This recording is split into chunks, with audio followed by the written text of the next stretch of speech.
Hi there, my name is Marla Neufeld. I'm a Florida reproductive attorney.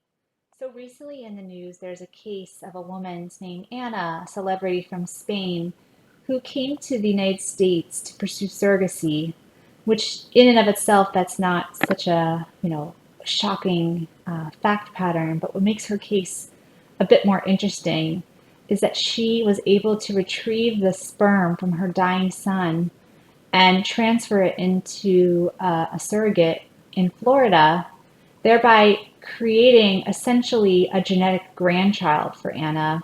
But because of the surrogacy process, it really is her now legal child. So the case is super interesting and brings up multiple legal, ethical, and medical kind of implications. So, from a legal standpoint, the first thing you have to think about is anyone from abroad coming to the United States to pursue surrogacy needs to not only consider the laws of the state within the United States of how to make sure they can become a legal parent to the child, but it's also critical that an international intended parent consult with a reproductive attorney in their home country so they understand what legal steps, if any, are involved when they return back home with the child. So there's really two legal analyses that need to be made and considered and worked with as far as an attorney goes: the process in the US and the process back home in the home country. The next consideration is really that people, analyze in this case is the age of Anna. Being that she was 68 years old, does that implicate any legal issues or ethical issues? And as far as I know, there's no really legal age limit to how old a parent can be.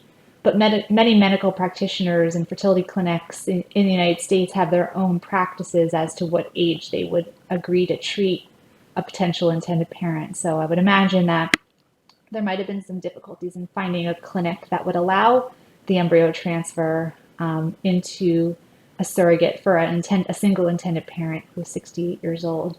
Not that that would create, from what I'm aware, at least not in Florida, any legal issues, because in Florida there is no cap in our laws regarding how old a parent can be, but more just kind of the practices followed by that particular medical professional. And then, of course, there's the issue of the legal ability to obtain the sperm from her son as he was dying. And secondly, the legal ability to use the sperm.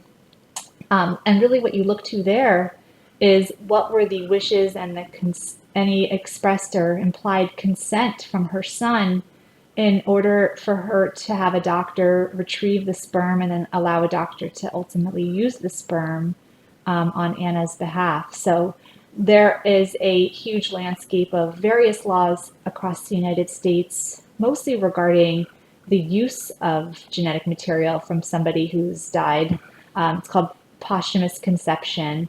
And states that do have laws regarding this generally look to express or very clear intent of the decedents to be able to use their sperm to later have an offspring, which could also have implications on whether the child could inherit from the deceased parent and whether the laws permit some kind of inheritance. And the issue of obtaining the sperm in that case, whether the state it occurred in has laws regarding retrieval of genetic material is one thing to consider. But typically a court order would be needed to allow the doctor to actually retrieve the sperm, and that would be something that's a very limited window of time before sperm can still be utilized. So whether someone can quickly obtain sperm is another consideration. So in this case that is in the media now, lots of things to consider. Surrogacy laws, use of sperm, inheritance rights. It's very complicated and interesting.